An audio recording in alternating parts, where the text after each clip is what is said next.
संपूर्ण देश एका महिन्यासाठी व्हेजिटेरियन बनतो, तर ही फक्त आपल्या महाराष्ट्राची नाही तर संपूर्ण भारताची अनोखी प्रथा आहे श्रावण महिन्याची.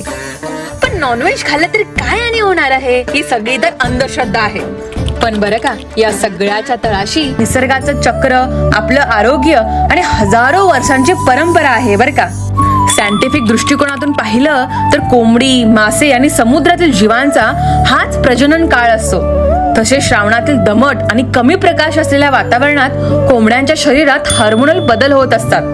तसेच गवतावर आलेली कीड देखील बकरी मेंढ्या खात असल्यामुळे विशेष आजार होण्याच्या संभावना असतात.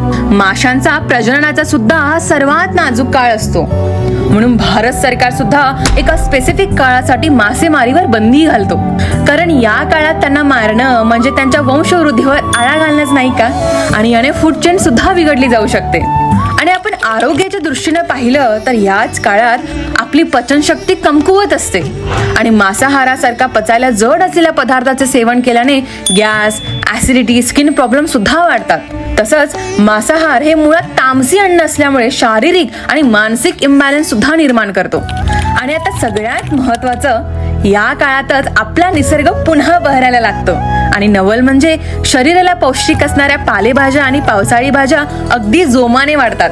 म्हणजे जणू निसर्ग स्वतःच आपल्या आरोग्यासाठी एक पाऊल पुढे येतो. आता हे सर्व कारण पाहता श्रावणाला फर्टिलिटी मंथचं का म्हणलं जातं हे तुम्हाला कळलंच असेल ना. आणि हो, श्रावण हा आध्यात्मिक महिना सुद्धा आहे बरं का.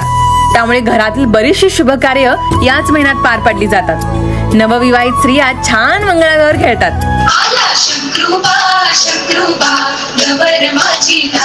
भारीच ना. पण आता श्रावणामध्ये शंकराला इतकं महत्व देण्यामागचं सुंदर कारण आपण येणाऱ्या व्हिडिओमध्ये नक्कीच बघू. आपल्या मराठी रूढी आणि परंपरा जाणून घेण्यासाठी फॉलो करा वेडिंगरला.